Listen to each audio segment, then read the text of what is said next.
basically, if you want to be competitive in indoor, you have to consistently hit something the size of a quarter from about 60 feet. I think I held the California junior women's record for 70 meters at some point, 60 meters, and I want to say 30.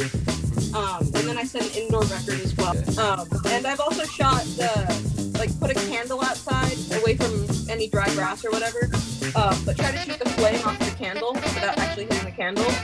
That was another fun one that I like to do. We'll put Mike in a swing.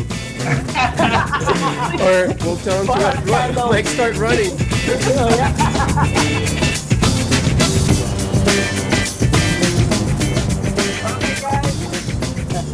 Welcome to another edition of the Locker Room Talk Show. And we are here with an archer, and of course also my neighbor, Amanda Lauren Tamayo. Hey Amanda, how's it going? Hi, nice to see you, Mike. How's it going? Yep. Welcome, Amanda. Connection, right? Yep. Hi, guys. So we're gonna go through some memory lane about your journey towards archery. So, yeah. So, how did you start with archery again? It's funny you should say memory lane because I feel like I'm sort of walking down memory lane with you guys. I haven't thought about this or talked about it in years, so it's going to be a little bit of active memory jogging.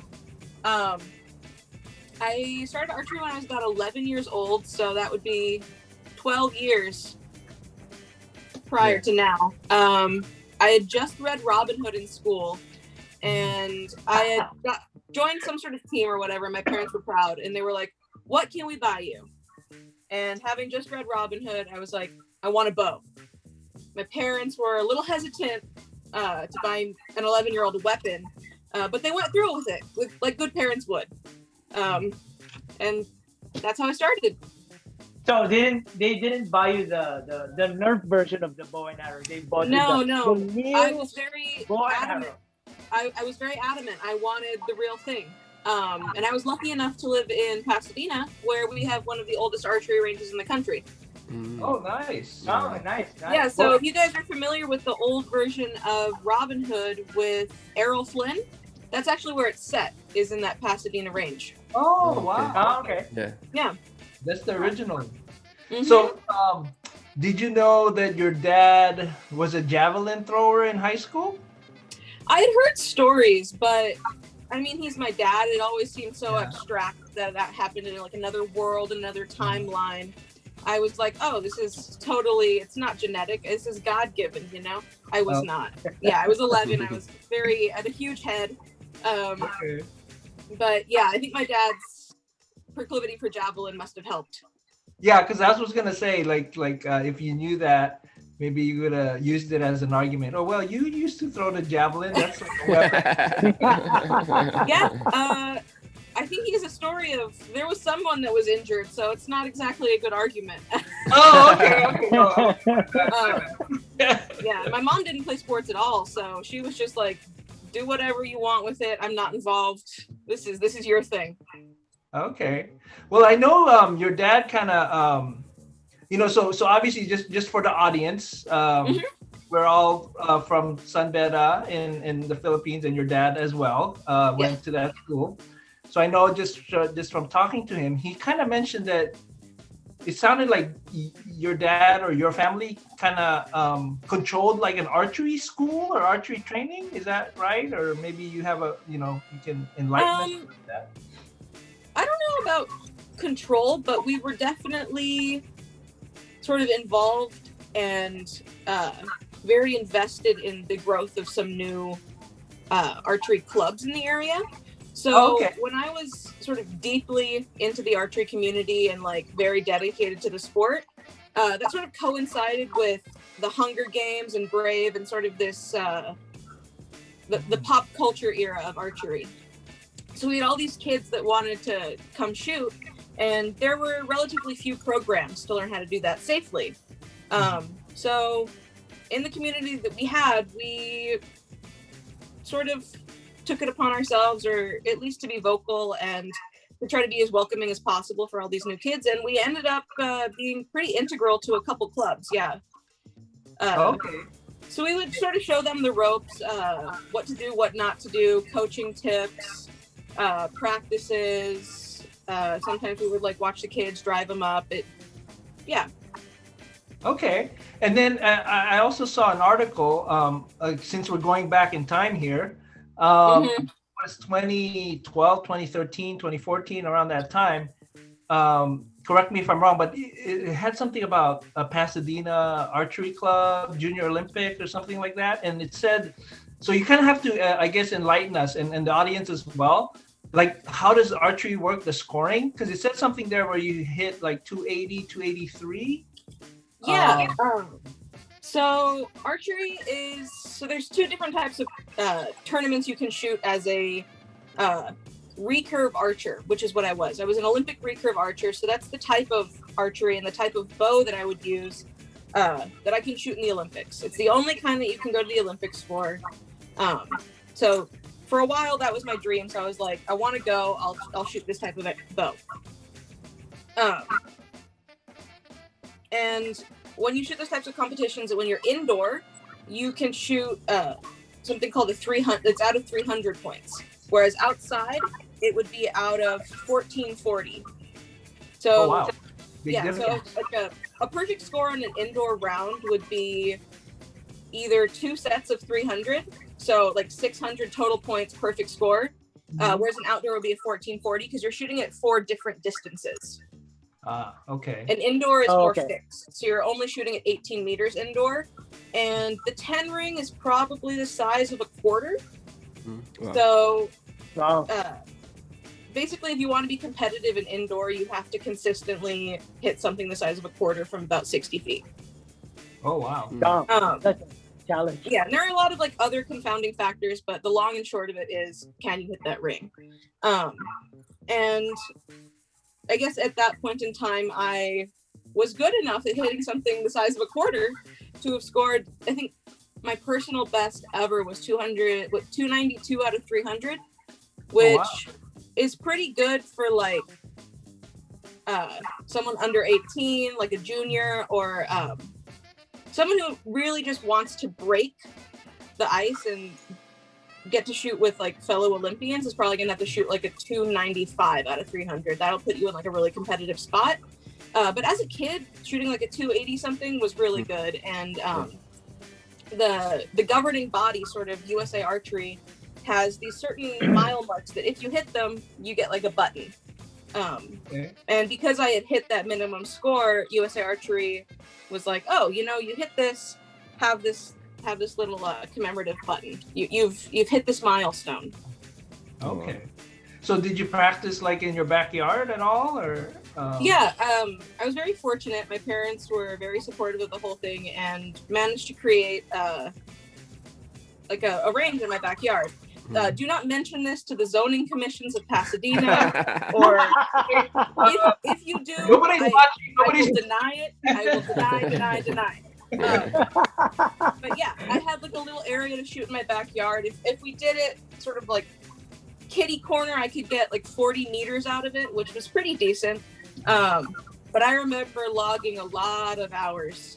I heard you also hold a record, right? Or some type of record? I don't know if it still stands, but for a certain number of years, I held a few records. I think I held the California Junior Women's record for 70 meters at some point, 60 meters, and I want to say 30. And then I set an indoor record as well, but I think that might have been broken at some point. But, you know, I did what I could. Yeah, those are... Whether it's not, just setting it is pretty impressive. I know, yeah. Yeah. Has the Philippine Olympic Committee approached you to be a representative of the country? I'm sorry? I didn't catch. The Philippine Olympic Committee, anybody from the Philippines approached you or knew about your skill level? I think I had talked to a coach at some point before college. And they were open to the idea of like me getting some sort of dual citizenship. But to be honest, the idea of going to college and sort of making my own way in that regard was more appealing, because archery is not really one of those sports with a lot of money in it. So if you do it, you have to find another way to support yourself. Oh, and I wasn't sure that I could sacrifice that much of my life. And it's also a pretty expensive sport, right? Like the arrows, I heard they're like $70 each or something. Yeah, it's the arrows are ridiculously $70 expensive. each. Yeah. So a lot of the times people ask me, "Oh, can you reuse an arrow?" My response is, "You better," because they're like $70 a piece. You have to get each one cut to the correct length of your draw. Each one is calibrated for how much weight you pull back. And then the archer has, some skin in the game. We have to maintain those. So every Friday night, I remember once the school week had ended, it was time for me to take care of my equipment. I would cut the fletching off of all my arrows and do the repairs for that week. It would take me like 5 hours of just cleaning arrows and relaying vanes and making sure everything's in working order, because you really don't want anything to go wrong on this side of the bow. So you can't settings. So you can't just pick up somebody's arrow and then shoot with it and go hit the quarter. No. So much of competitive archery is customized. When I was like really in the midst of it, I think every piece of equipment that I had was specially tuned towards me. There was nothing I could just take from another person and use.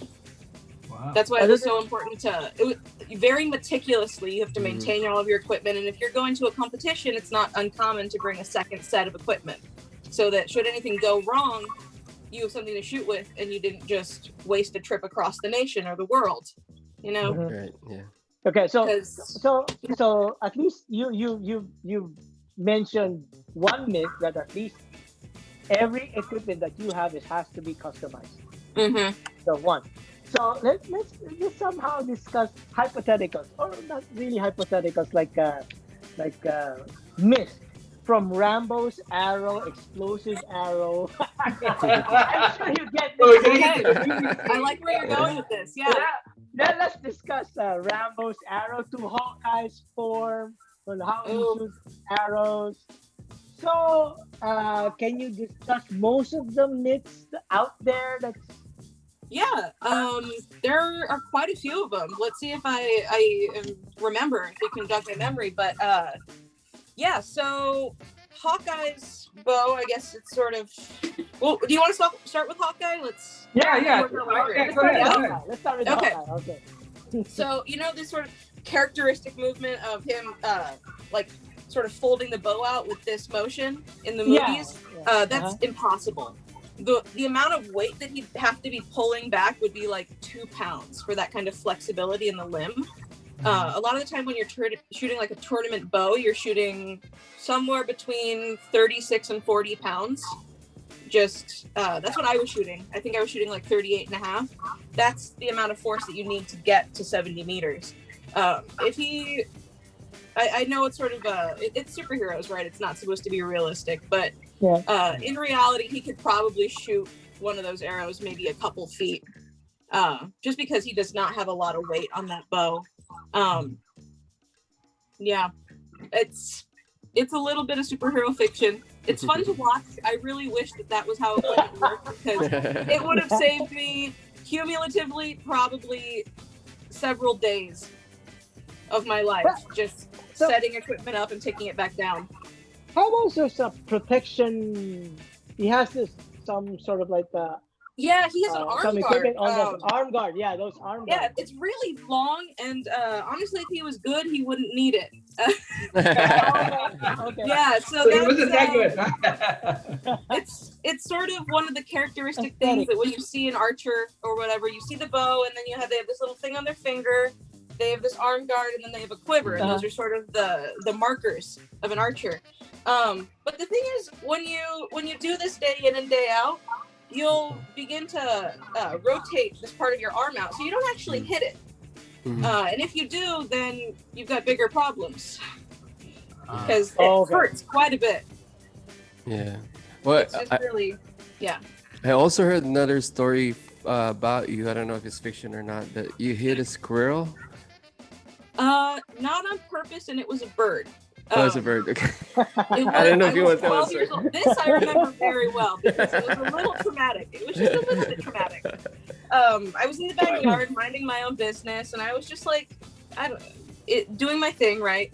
And out of nowhere, this bird comes in and sort of intercepts my arrow. I did not aim at the bird. I was not trying to hit the bird. The bird inserted itself into this situation. Yeah. And I just see it was comical. It was like of feathers. And I just hear like the skittering of my arrow off to the side. So I go track this bird down. It had gone straight through. I was crying. The bird was crying. There were no winners in that situation, unfortunately. So it's an accident. Yeah, it was an accident. Again, if the city of Pasadena asks, I had nothing to do with it. And this was just a complete fiction. Yeah. Okay. Let's take it from that to what Mike kind of started, the movie bow and arrow scenes. So you kind of mentioned it earlier with the Hunger Games and Katniss Everdeen. So obviously you have a female, and the female is actually the star in that movie. How did that, when that movie came out, how did you react to it? It was actually kind of cool because, so they trained the star, Jennifer Lawrence, who stars as Katniss. The woman who trained her to do archery on set, I actually know. She's she's gone to the Olympics something like 5 times. She's one of the archers with the most longevity of career. She's been consistently good for the past 30 years. Her name is Katuna Lorig. So I had shot with her a couple times, but it was nice knowing that if Katuna was showing Jennifer Lawrence how to do it, then her form had to be pretty good. And honestly, it was in the movies. It was shoulders are down, nice and flat. You don't see too much of this movement. You can always tell if someone has like a really bad or like theatric, if it's done for the movies, if their hand comes out or goes forward, or if they're anchoring up near their eye or their cheek or their ear or anything. Don't do that. You're going to hit something. It's going to come right off. So all the movies in Avatar where they were like near their ear, it looks very pretty from the side, but it's not super effective because you're probably going to hit something on your face.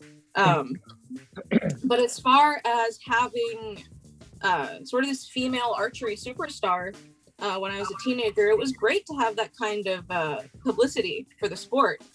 There were a lot of, especially like little girls, like 6, 7, 8, 9 years old, joining the sport. And I think that as a woman, that's one of the best things you can do for a little girl's confidence is show them that they can keep up with the boys, show them that there's nothing they can't do. And giving a kid a weapon is a really great way to bolster their confidence. Who knew? So, okay, how about the Japanese technique of Kyudo? Samurai? Yeah, right. When I started here, like they bring it up and then come down, right? So part of the technique that it took me years to learn, and I guess I never perfected it. You can spend a lifetime trying to perfect it. Was actually based on Kyudo. So if you start with the bow up here, and it tapers out, right, like this. Yeah. So if you start with it up here and you sort of let your arms fall, you can open it like a book. And that takes some of the load off of the smaller muscle groups that might fatigue. So like your biceps, your forearm, your triceps. Oh, that's for me. No, I'm just kidding. That's for all of us, Mike. No. But when you open it, you're using more your back and your shoulders, and those are bigger muscle groups that can better handle that load. So before we even knew what biomechanics were or what to call them, this Japanese art form has been around for millennia, and they've been doing it pretty consistently and pretty correctly, and it's beautiful to watch. They just have this long fluid motion, and you can see their hand sort of comes out. It's very beautiful to watch, and honestly, it's biomechanically efficient. They were onto something long before we were. Now, you mentioned your shoulders and all that. So when you train for archery, what are the other things that doesn't involve the bow and arrow that you can do as far as training is concerned? Yeah, so a lot of people are surprised to find that a lot of training for archery actually happens before the tournament, or like before you even have a bow in your hands. A lot of the time you're not even shooting, so it's not super exciting work that goes into the process, but it is worthwhile. So to be a really competitive archer, you're going to want to time out your pulse, so like your heartbeat, and shoot between the beats, just like a sniper might. It allows for the sight to settle, and you don't really have as much motion in your body, and you can get a really clean shot off. But to maximize that period of time, you're going to want a pulse that's below 60 or 55. So archers actually do a decent amount of cardio to make sure that they have a low pulse rate. Okay. And we're not the fittest athletes in terms of like body fat or how we may look, but all of it is very functional muscle. The easier it looks, the harder the athlete has worked for that to happen.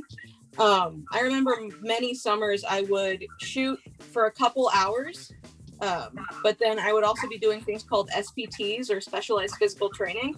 And that's, you're working on your flexibility, you're drawing the bow behind your head, you're pulling through something called a clicker. So to make sure your arrow sort of gets pulled to the same length every time, if you're pulling it back, that's a certain amount of force that's acting on the arrow. So you're going to want it to be consistent. There's a little metal piece that sort of rests on the tip of the arrow. And as you're pulling back, and you're going to slow down, and it clicks against your actual bow to let you know to release. So you'd be doing exercises where you go through the clicker, and it is sort of a mental thing. You hear it, and you think Pavlovianly, oh, I need to shoot the arrow, but you get to pull through it, and then release. Or tons of pull-ups, push-ups, rowing machines, just pulling the bow as many times as you can on either side to sort of level yourself out. I remember one of my lats was so much bigger than the other that I would sleep sort of at an angle at night. Wow. I also went to probably like a year and a half of physical therapy for my shoulders, just because from the repetitive use. Like, you don't really think of how much archery affects your shoulders until you're doing this every day. It's sort of weird angles with weights attached. There are some funky things that can happen to the ligaments in your shoulders. So make sure you stretch, everyone. By far, best recommendation I could give you, warm up and stretch. All right. So next one would be Rambo. You know, like combat. Okay. Combat shooting. Like, is that generally possible? For the type of archery that I did, we would need a couple hours notice just to get warmed up and get the equipment all settled in. But yeah, there are several different types of bows and types of archery that you can do as a measure of self-defense, or as sort of like a hunting technique. Compound bows are especially good for hunting. They have these little cams or wheelies at the top of the bow that store extra energy. So when you pull back to a certain place, the tension actually sort of drops off, and it's very easy to hold. Whereas with a recurve bow, it just sort of builds on itself, and it's constant the entire time, that weight that you have to pull. But if I was going to go hunting or needed something super duper precise, I would probably use the compound bow, sort of as a Rambo callback. As for the exploding arrows, though, I don't recommend. I did actually try that once. Again, don't recommend. We filled it with a little bit of gunpowder and like a fuse at the tip, and then like we put the tip back on. I fired it. It exploded, but not in a really satisfying way. I feel like we definitely need like a ballistics guy next time. So if you know anyone, you have to pour gas on the car or something first, right? And then yeah, exactly. Yeah, but as far as archery is like a weapon or as a combat form goes, I mean, it's been used for how many thousands of years, you know? Most notably, like the Mongols would use horseback archery, and they'd have these cool little thumb rings. And they had really, really severely recurved bows because they were shorter, you could actually, they were more maneuverable. You could use them on either side of the horse. And that's how they were the dominant empire for years and years and years, mostly due to their horsemanship and their ability to use a bow. And if you trace that back to what I think medieval Middle England or the Dark Ages, Or even many of the Middle Earth. longbowmen in England, you can actually see like on their skeletons they have occupational markers that tell you that they were archers.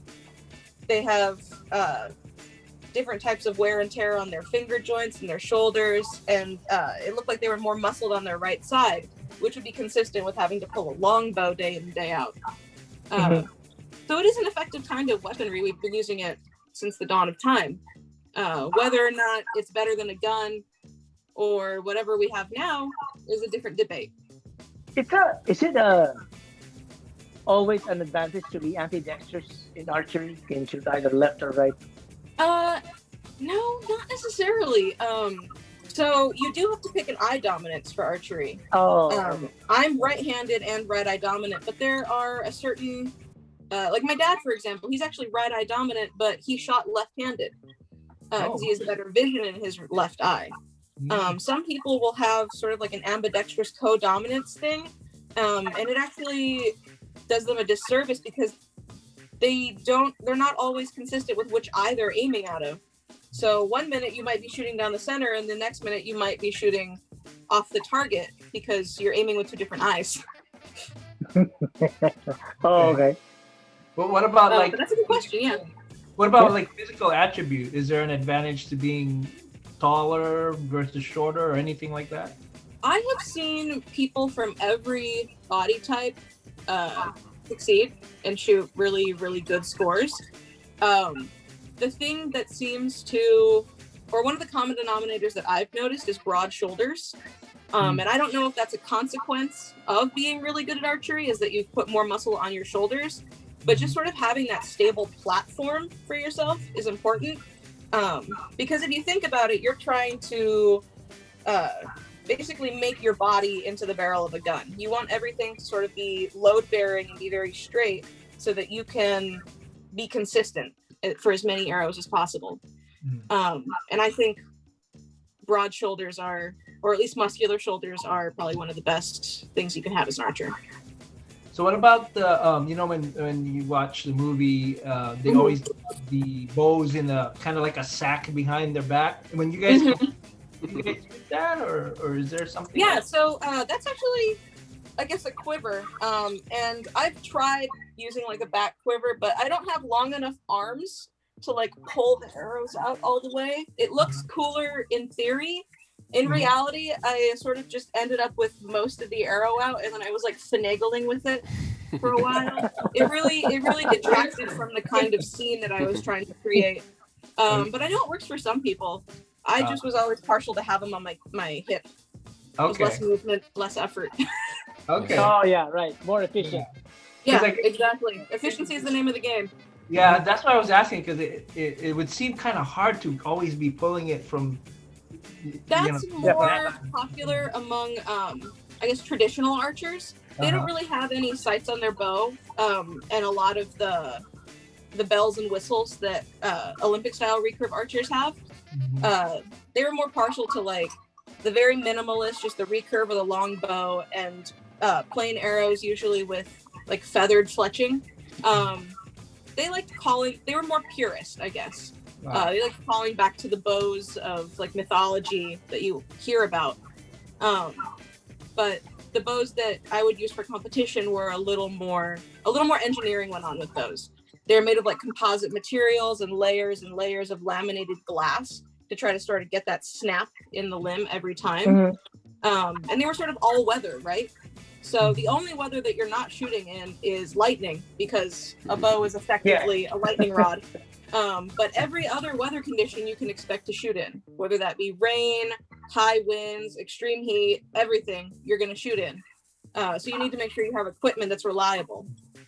Yeah, I read in that article I mentioned earlier, there was a portion where they were talking about, I guess when you were competing, it was, more windy than normal and you had to adjust. Yeah, so there have been multiple tournaments that I've shot, and it's not uncommon for archers to encounter wind in, especially like tournament settings. And it's a skill in and of itself to be able to read the wind. I feel like half of the competition is reading the wind and the other half is shooting. You don't want to shoot for the wind that's at your target right now. You want to shoot for the wind that's going to be at your target when the arrow gets there. But I'm sorry, I actually lost track of the question. I got a little distracted. Yeah. So you were saying you had to adjust for the wind? Yeah. So sometimes if the wind is really, really strong, you'll aim off. So say the center is here, you'll either aim here or wherever to try to compensate and try to get that arrow to drift into the middle. Wow, that's pretty hard. Yeah. I mean, it's hard. It's harder when you're aiming off target. So for example, if the wind is so strong that you can't even aim at the thing you're trying to shoot at, you're aiming at someone else's target and hoping that it drifts over. That does feel like it involves a little bit more luck than skill. And there have been moments where I put on a backpack with like weights or rocks in it just to try to keep myself upright, because the wind will knock you over or knock targets over. I've seen big foam targets, tournament style targets, they use in the Olympics, get knocked over by the wind and all the arrows in them break off. And that's a very expensive, very bad day to have shot. Now, we were kind of talking earlier amongst us before you came on. We were kind of, joking around. But we were saying if we put an apple on Mike's head, would you be able to? I don't know that I would be able to do it right now, but did I do it in the past? Yeah. Yes. I would have been able to do it for sure in the past. Put it right one of here? the exercises that I used to do was, yeah. Yeah. What about in the mouth. what about from 30 Yeah, feet? there you go. Mike, do you have good life insurance? I'm just curious. Mike's pretty brave. Yeah. Good thing we're on Zoom. You're a very brave guy, Mike. Oh my god. So go ahead. What were you saying? You actually did it before?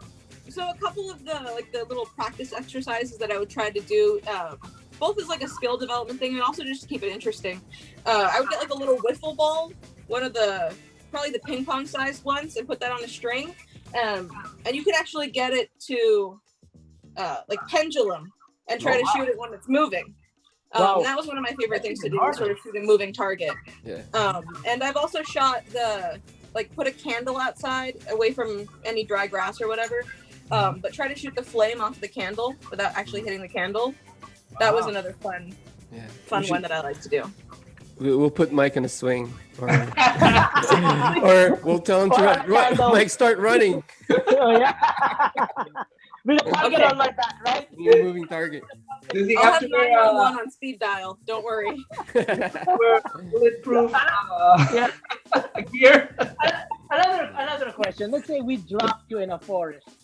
Okay. Can you build your own arrow? I feel like I could probably build something good enough for me to survive like a night or two. I wouldn't expect me to succeed for very long. Yeah. But I could probably manage a night or two, yeah. Okay. I'll challenge myself to that. Yeah, that's like the Hunger Games, right? Do I at least get a knife? Or like, are you setting me in there with something to work with? Or Rambo had a knife, so yeah. otherwise, I would probably just get a big stick and hope for the best. Yeah. So yeah, I guess that's it, Amanda, and we'd like to thank you for your time. We'd like to thank Top Digital Studio for sponsoring this show. Go to topdigitalstudio.com to learn more about how video creatives are done right. And you can catch episodes of our show every Friday at 4 p.m. at mybalist.com. So, in behalf of Noel, Art, and Top Digital Studio, Don't forget Amanda, Fuelster. thank you. There you go. All right, thank you so much. Thanks for having me, guys. It was great. Thank you for joining us. Thanks, Amanda. All right, it was a pleasure. All right, All right. say hi to your dad. Good night. All right. All right, bye-bye. Bye. Take care. Bye.